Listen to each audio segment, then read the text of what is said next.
Yma heddiw y dyddiad o'r 2024 mis Gorffennaf yr arfed ar 20. Felly, heddiw yn yr codiad hwn, dwi'n eisiau i drafod ynglyn ar sut i ysgrifennu dyddiad yn rhifau gyda'r rhifau o'r mis. Felly, os rydyn yn eisiau i dweud y gyntaf o'r mis Gorffennaf, felly sut rydyn yn gallu ei ysgrifennu yn yr rhifau yn y niferau. Felly, rydyn ni'n gallu dechrau gyda'r rhif 1, ac wedyn, oherwydd y mae'r agar cyntaf yn diweddu gyda'r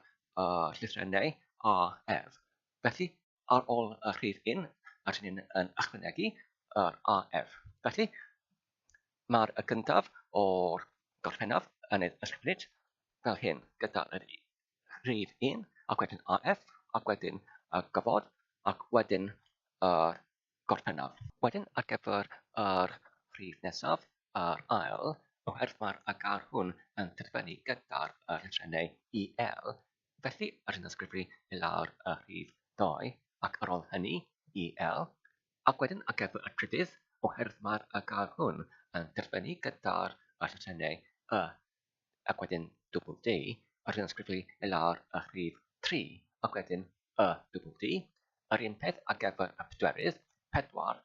ac wedyn hynny, yr llythrennau Y, ac ar ôl hynny y double D. Ar gyfer y pumed, felly rydyn ni'n ysgrifennu y diwedd o'r gair pumed, sef y rhif 5, ac wedyn ychwanegu D. Unwaith eto ar gyfer y chweched, 6 gyda'r D, ar gyfer y saithfed, oherwydd mae'r hyn yn diweddu gyda'r F, D, rydyn yn cynnwys yr F, felly rydyn yn ysgrifennu y rhif 7, ac wedyn y llythren F, ac wedyn D, ac gyfer yr rhif wythfed, y rhif 8, ac oherwydd mae'r hyn yn cynnwys y llythren F,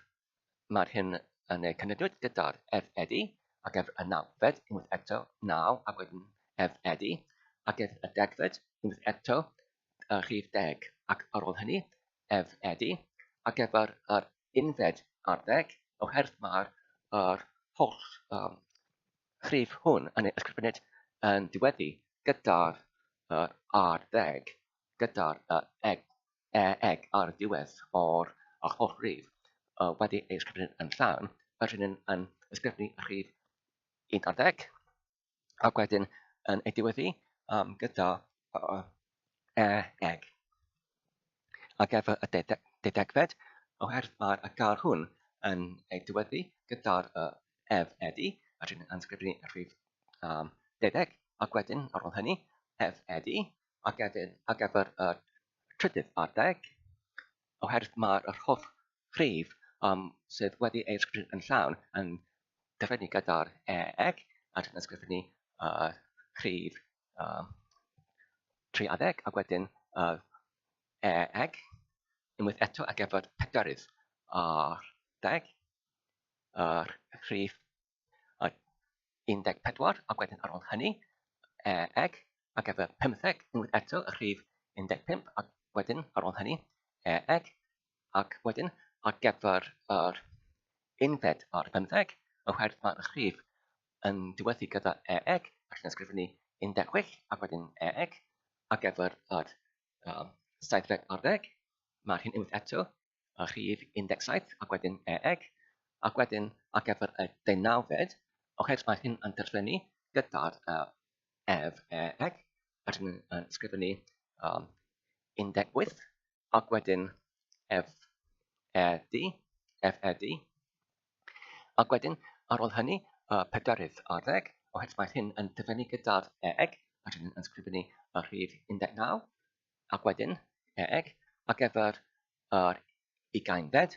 oherwydd mae hyn yn terfynu gyda F, D, rydyn yn ysgrifennu y rhif 20, neu 20, ac wedyn F, D, ac gyfer yr unfed ar 20, rydyn yn ysgrifennu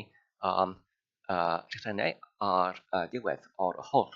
rhif wedi ei ysgrifennu yn llawn, sef REN. Felly mae'r unfed ar 20, rhif 21, ac ar ôl hynny, REN, ac wedyn deuddeg alfed ar hugain, unwaith eto, mae'r hyn rhif 22, ac wedyn REN, ac wedyn rhif trydydd ar hugain, unwaith eto, 23, ac wedyn REN, unwaith eto, yr un ar gyfer pedarydd ar hugain, ac hefyd pumed ar hugain, ac ar ôl hynny, chweched ar hugain, ac wedyn hynny, saithfed ar hugain, ac wedyn hynny,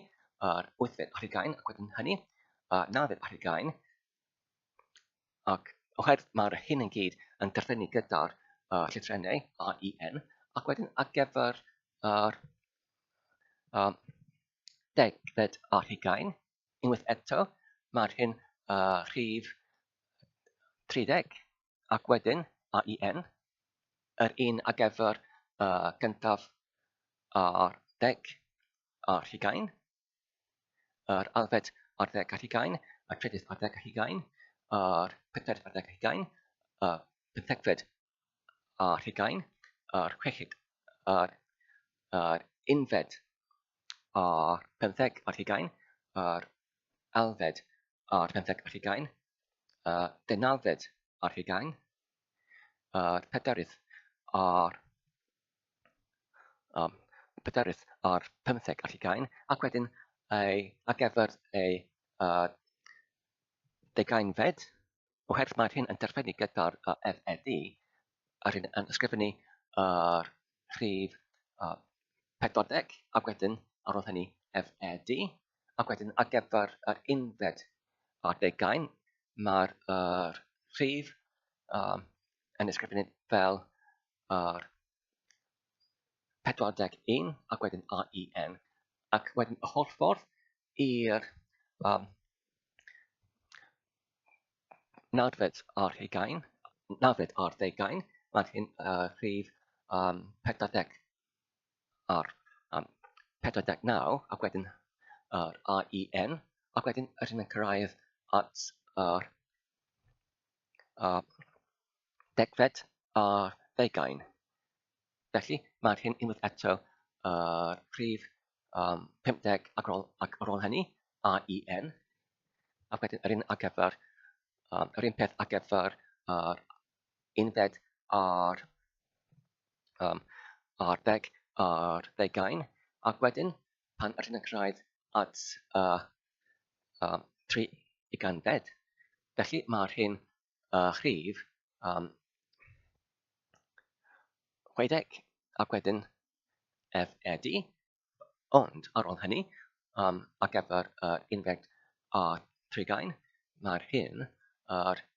rhif 61, ac ar ôl hynny REN, unwaith eto. Felly mae'r hyn yn parhau fel hyn hyd at y rhif canfed, felly mae'r hyn y rhif 100 wedi ei dilynwyd gyda'r llythrennau FED, ac wedyn os ydym eisiau i ysgrifennu lawr yr unfed ar 100, felly yr hyn yn ysgrifennu rhif 101, ac wedyn RMT.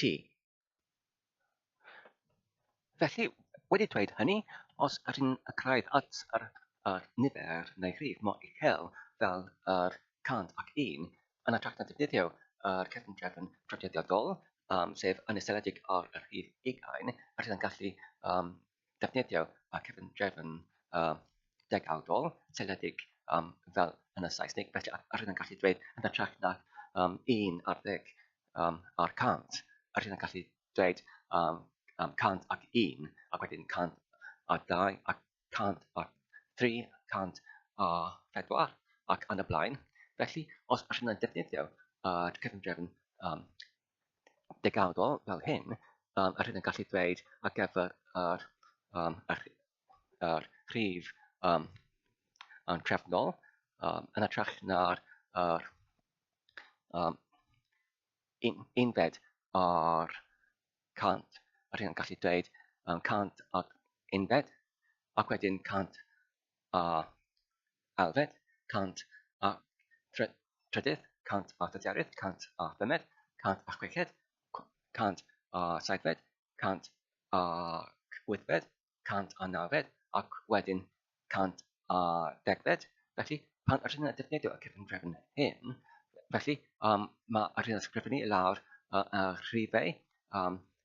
1 dim 1 ac wedyn ar gyfer yr cant ac unfed FED ac wedyn ar gyfer yr cant ac elfed oherwydd mae hyn yn terfynu gyda'r FED ac yn ysgrifennu 1 dim 2 FED ac wedyn ar gyfer y cant a trydydd oherwydd mae'r rhif hwn wedi ysgrifennu yn llawn yn terfynu gyda'r llythrennau double D